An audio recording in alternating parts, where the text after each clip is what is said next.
Olá, sejam bem-vindos a mais uma aula de arte. Eu sou a professora Patrícia de Souza e o assunto da aula de hoje é a arte egípcia. Vamos começar a nossa aula com a frase de um geógrafo grego chamado Heródoto. Heródoto deu uma caminhadinha ali pelas terras do Egito e, nos seus escritos deixados que nós temos até hoje, ele disse a seguinte frase: o Egito é uma dádiva do Nilo. O que quer dizer dádiva? Dádiva é um presente, né? O que o Heródoto quis dizer com essa frase? O rio Nilo, né, que ele diz aí na frase, o rio Nilo, ele vai dar de presente para essa região e para esse povo todo o sucesso, toda a prosperidade que eles vão ter durante os anos do Egito Antigo, da civilização antiga. Sem o Nilo, não haveria o Egito. Tá? Vou explicar mais para frente por quê, certo?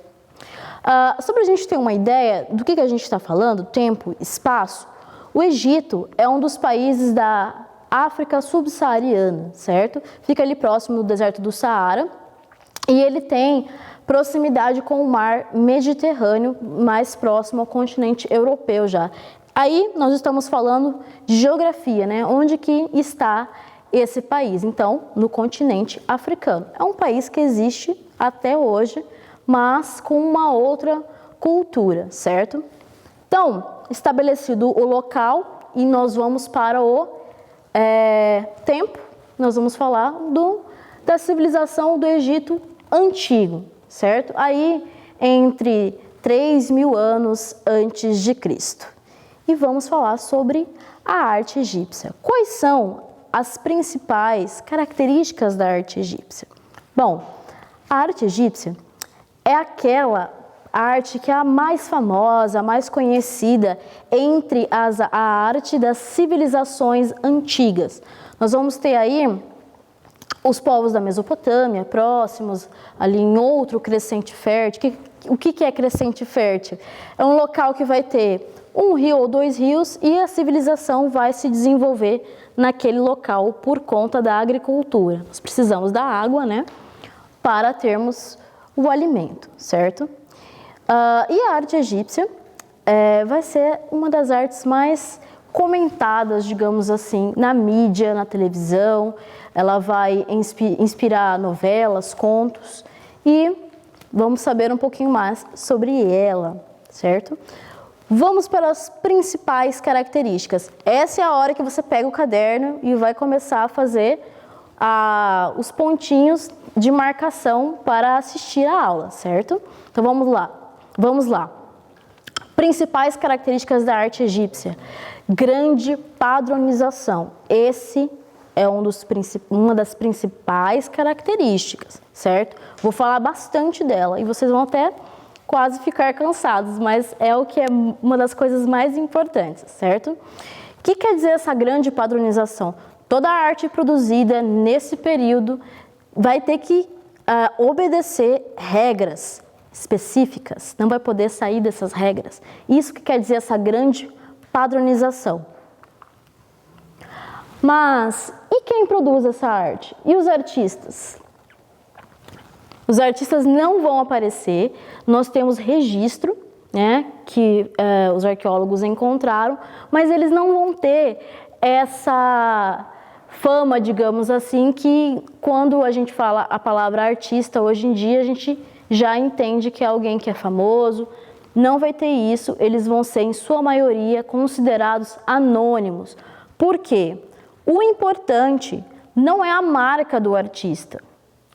O importante é que essa arte esteja toda igual. Podem se passar 100, 200, 300 anos, a arte tem que ser igual. Por quê disso? Porque dentro das crenças egípcias, que é algo que eu vou falar um pouquinho mais para frente, dentro dessas crenças, a arte não poderia ser modificada.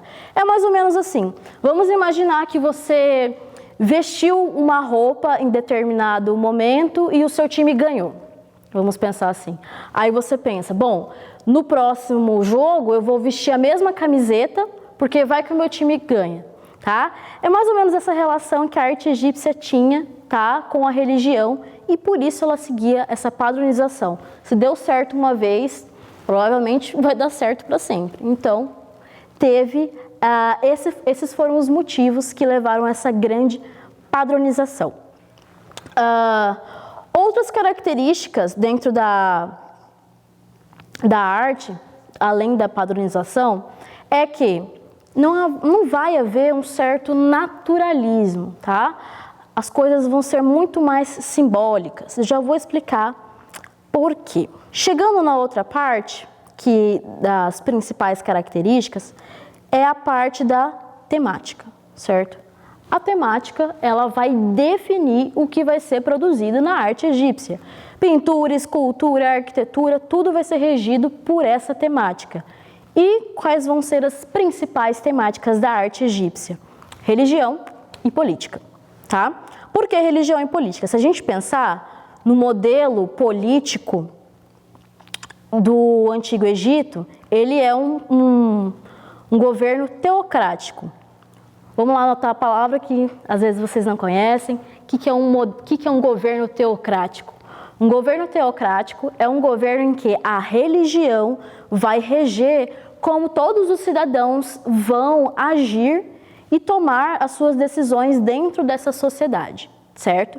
O faraó, que é considerado o rei dos egípcios, ele não é apenas um líder político, ele também vai ser um líder religioso, vai ser considerado a imagem de Deus na terra, ou deuses, né? Porque os egípcios eram politeístas. Outra palavra que você pode aí pesquisar no Google, politeísta ou politeísmo, é a questão de que dentro da religião egípcia haviam vários deuses. Então, só recapitulando, duas coisas principais nós vamos ter aí: uma grande rigidez, um grande padrão, e a temática religiosa e política. Estabelecida essas duas principais características, nós vamos ter aquela característica da arte egípcia que mais aparece, mais é famosa e que geralmente cai numa prova ou outra, talvez, que é a lei da frontalidade.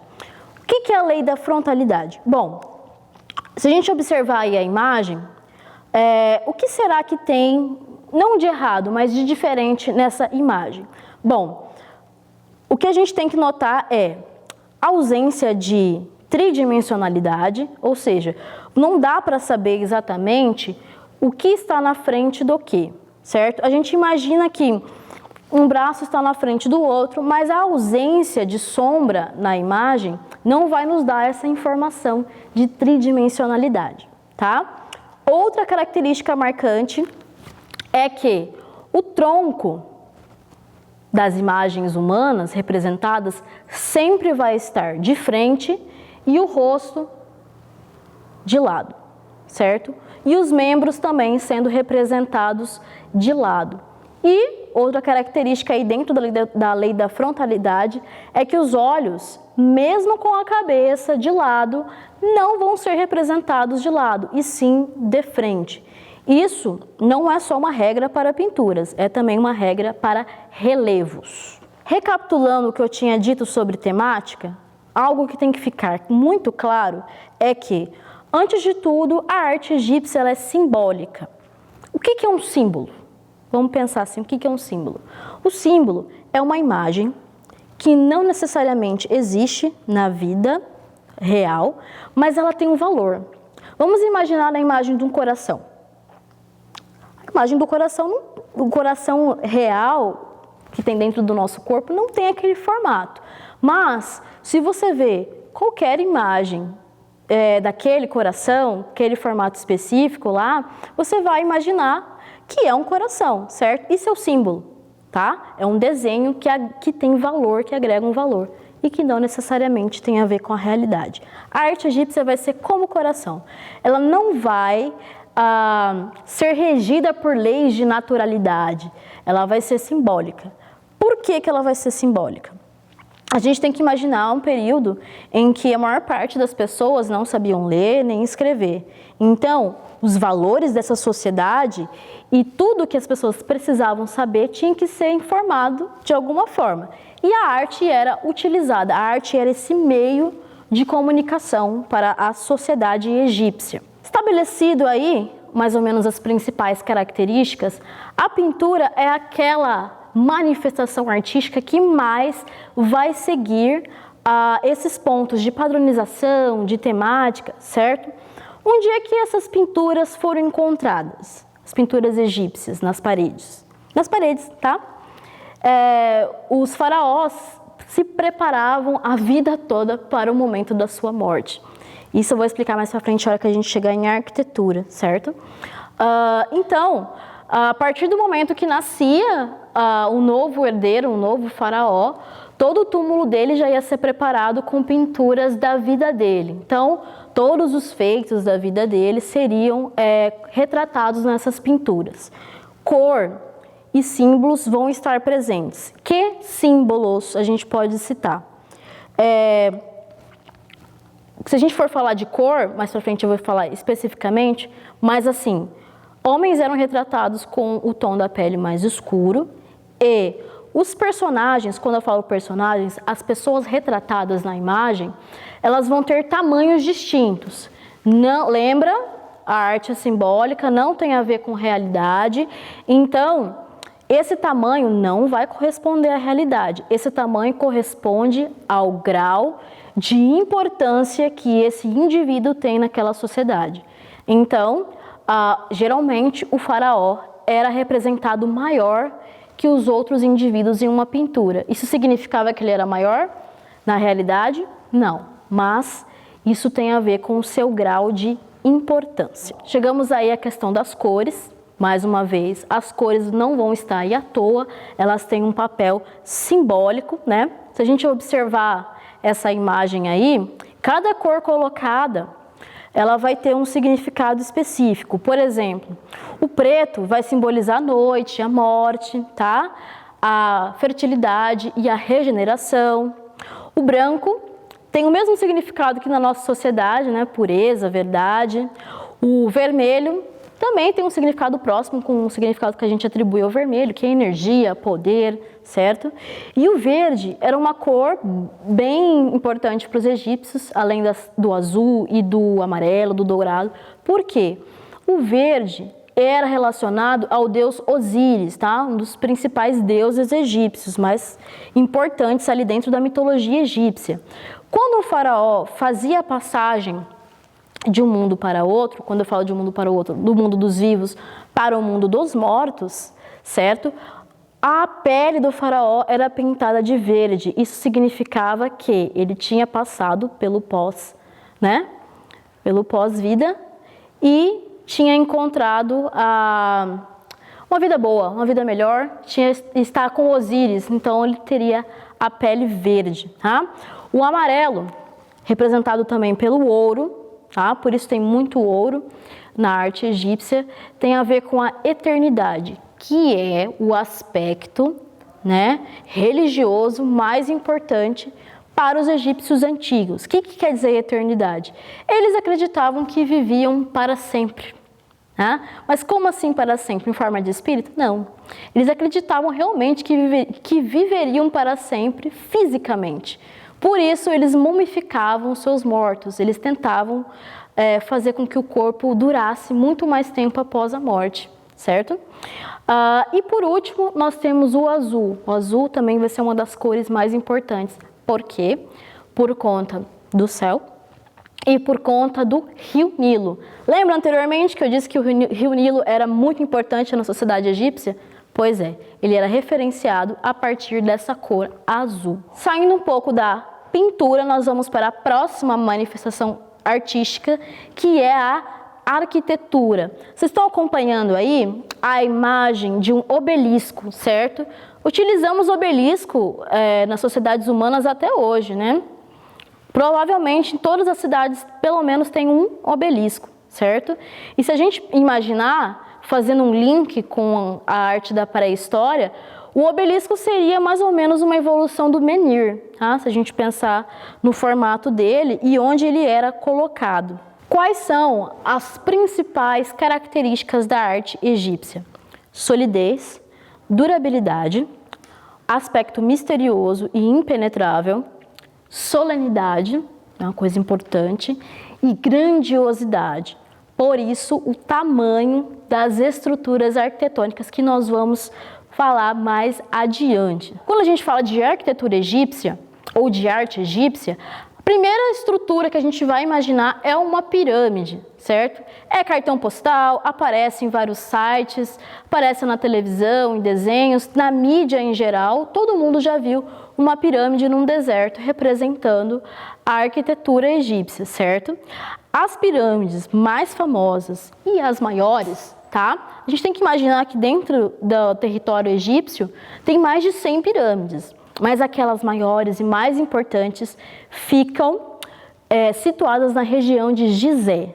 Vamos falar aí das grandes pirâmides, certo? Mas o que é uma pirâmide mesmo? Muito bem. Como eu havia dito, a pirâmide é uma estrutura arquitetônica, é a mais famosa do Egito, certo? E qual que é a função da pirâmide? O que é uma pirâmide? É um prédio? É uma casa? O que é uma pirâmide? A pirâmide é um túmulo, tá? O que é um túmulo? Túmulo é um local onde se guardam os mortos, tá? No caso, será que todos os cidadãos egípcios tinham pirâmides, uma pirâmide para cada um? Não.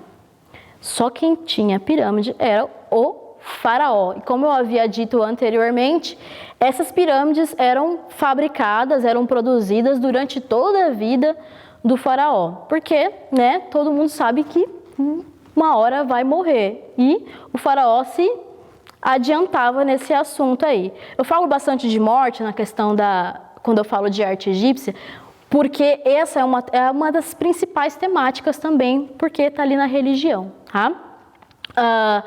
Triângulo, a gente está falando de um triângulo com uma base quadrada, certo? Então ela teria aí 4 faces, a maioria das pirâmides, não são todas as pirâmides, tem pirâmides de todos os jeitos no território egípcio, mas a gente está falando das principais. Estão vendo essa fotografia? Essa fotografia é uma fotografia do último governante brasileiro que esteve no Egito. Esse senhorzinho aí de chapéu é o senhor Dom Pedro II, em visita ao Egito. Onde ficam as principais e maiores pirâmides do Egito? Elas ficam num local chamado Necrópole de Gizé, certo? Ela é localizada próximo à atual capital do Egito, né? Antigamente, esse local aí, a Necrópole de Gizé, era uma cidade chamada Mênfis, tá? Cidade que foi uma das capitais do Egito Antigo, certo? A civilização antiga acabou e a que existe hoje, ela tem outra origem. Dentro da Necrópole de Gizé, nós temos 3 principais pirâmides. Cada pirâmide vai ter o nome de um faraó. A maior pirâmide leva o nome do faraó Quéops, tá? O faraó Quéops deu o nome para a maior pirâmide, né? Aí 139 metros. Essa medida é a medida atual. Imagina-se que ela teria uma medida maior que essa. Depois nós temos o faraó Quefren, certo? 136 metros atualmente. E por último nós vamos ter a pirâmide de Miquerinos. Nós temos o avô, o pai e o filho, tá? Foram faraós que governaram o Egito Antigo e construíram essa grande necrópole. Mas não tinham só essas pirâmides nessa necrópole, não. Tinham outras pirâmides, inclusive pirâmides para cada uma das rainhas. E além disso, nós vamos ter um dos cartões postais, que é a esfinge. Mais para frente eu vou explicar o que é uma esfinge, certo? Tudo isso ficava no complexo de Gizé ou na necrópole de Gizé. Mas, será que os egípcios sempre tiveram pirâmides? A resposta não. Tá? A civilização egípcia ela vai ter um início, um ápice e depois um declínio. E construir uma pirâmide demanda muito tempo, mão de obra e recursos, certo? Então, nem sempre os faraós foram enterrados em grandes pirâmides. Inicialmente, O estilo de túmulo que existia eram chamadas de mastabas, certo? É uma construção que você vai ver a parte de cima dela, porque ela tem uma parte no subsolo, certo? Parte de cima lembra um trapézio, vai ter a entrada, e depois tem um alçapão até chegar na câmara mortuária, que é onde iriam ficar os restos mortais do faraó. Conforme o Egito foi ficando mais rico, mais próspero, pessoas que tinham cargos como governadores ou comandantes também vão ser enterrados nessas mastabas, tá? Enquanto a mastaba era o túmulo dos egípcios, as pirâmides eram os túmulos dos faraós, tá? Então, vai ter mastaba no território egípcio todo também, mais até do que pirâmides. Saindo da arquitetura, vamos para a nossa próxima manifestação artística, a escultura. Vamos voltar para aqueles padrões rígidos? Pois é, a escultura tinha padrões rígidos de produção, tá? Vamos observar as imagens aí. Nós temos 2 faraós, certo? Vamos observar em que posição eles estão. Muito bem, um está em pé e o outro sentado, certo? O homem sentado, o faraó, a imagem do faraó sentado, sempre vai estar de pernas cruzadas ou sentado com a mão esquerda apoiando na coxa, certo? E o rosto não vai ter expressão, tá? E em pé, nós vamos ter essa posição de braços bem rígida, próximos ao corpo, e os pés, quando não estão juntos, está um na frente do outro, mas não vai fugir muito disso. Então, vamos pegar o caderninho para anotar algumas características da escultura do Egito Antigo. Nós temos aí formas estáticas. O que é estático? Parado, certo? Formas sem expressão facial, então não vai ter expressão facial nenhuma, você não sabe se aquela escultura está triste, se ela está feliz, sem expressão facial nenhuma, certo? Tem a convenção do pé, né? Sempre as esculturas vão estar ou em pé ou sentadas. E algo que eu tinha falado já na questão das cores, quando for representado um casal, por exemplo, a gente vai observar mais para frente, tem uma imagem, um casal, o homem sempre vai ser representado, quando for pintado, com um tom mais escuro que o tom da figura feminina, tá? Então, essas são aquelas características principais da escultura. No campo das esculturas, vai entrar aquela estrutura que eu tinha falado, que é a esfinge, tá? Quando eu falei da necrópole de Gizé, então, tem uma grande esfinge ali naquele local, no complexo de Gizé. O que é uma esfinge? A esfinge, ela é um animal mitológico ali dentro da mitologia egípcia, e ela tem 2 características principais: um corpo de leão, para simbolizar a força, e um rosto humano, para simbolizar a sabedoria, certo? O melhor de 2 mundos, força e sabedoria. E ela não era colocada em qualquer lugar, sempre colocada na entrada de algum local importante, para afastar os maus espíritos. Uma das principais características da arte egípcia, como retomando ali, é padronização, certo? Por 3.000 anos, a arte egípcia não sofreu modificações, certo? Por quê? A religião não sofreu modificações. Mas, após esse período, nós temos a era de Akhenaton. Tá? Quem foi Akhenaton? Akhenaton foi um faraó egípcio e ele foi pioneiro aí nas religiões monoteístas, né? Ele chegou e falou: a partir de agora nós não vamos ter vários deuses, nós vamos ter um Deus só, que vai se chamar Aton. E é para ele que a gente vai rezar, né? Teve essa grande modificação na religião egípcia, e com essa grande renovação, essa grande modificação, nós vamos ter uma grande modificação na arte também, porque lembra, religião e arte andavam juntas, certo? Dentro da sociedade, uma interfere na outra, tá?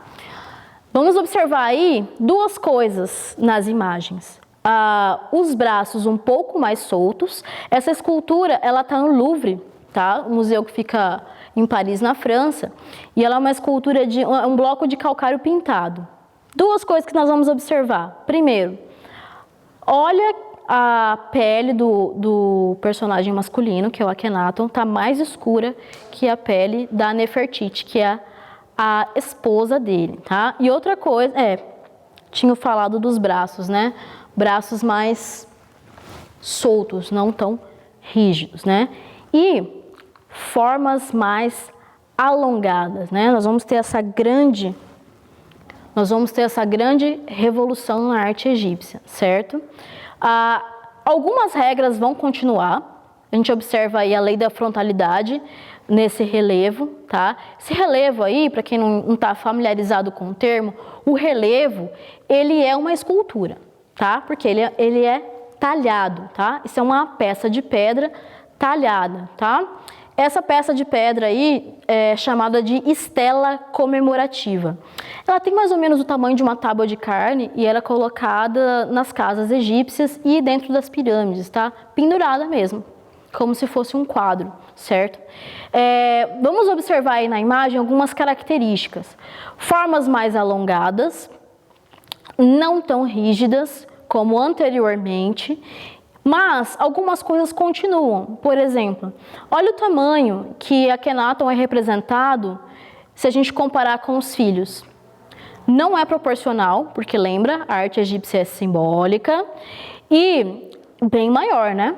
Por quê? Dado o grau de importância. E no meio desse relevo nós temos o deus Aton, representado pelo Sol. Mais um exemplo, né? Essa aqui é chamada de placa de Wilbur, uma placa de calcário, está no Museu do Brooklyn.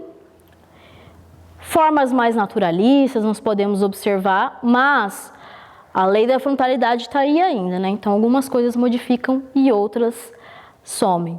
Formas mais alongadas, né? Olha esse rosto de Akhenaton. Se a gente tentar lembrar daquela outra escultura que foi mostrada, o rosto não é tão alongado, né? Não se sabe por que dessas formas, mas isso é algo muito marcante do período em que Akhenaton governou. Dentro dessa revolução que Akhenaton fez, muitas pessoas não curtiram muito, não gostaram muito dessa grande revolução que ele fez, certo? Então, houve ali um golpe de Estado para tirar Akhenaton do poder e retornar a arte como ela era, tá? Como que a gente sabe? Tem algumas provas de que isso aconteceu. Uma das provas desse período é esse busto, né? É o busto da rainha Nefertiti. Nefertiti quer dizer a beleza chegou, a bela chegou, a beleza está aqui, e é relacionado aos traços que essa rainha tinha, certo? A gente pode observar algumas das características físicas, né? A gente imagina que essas características sejam próximas da realidade, porque dentro do período de Akhenaton, da arte de Akhenaton, o naturalismo vai surgir um pouco ali, certo? E ela não era só bonita, ela também foi bastante importante dentro do governo, não só auxiliava o seu marido em assuntos de Estado, mas como também foi incrivelmente ativa. Essa escultura ela está no Museu de Berlim, certo? Foi encontrada em 1912 e ela revela pra gente algumas coisas bem interessantes. O olho, um dos olhos de Nefertiti, tá sem a íris, certo? Quais que são as teorias para essa escultura, essa falta desse olho? Uma das teorias é que o artista não teve tempo de terminar, porque houve o golpe, então ele não ia mais produzir aqueles símbolos, né, daquela pessoa que foi tirada do poder. E a outra teoria é de que o busto sofreu represália, que ele foi parcialmente destruído.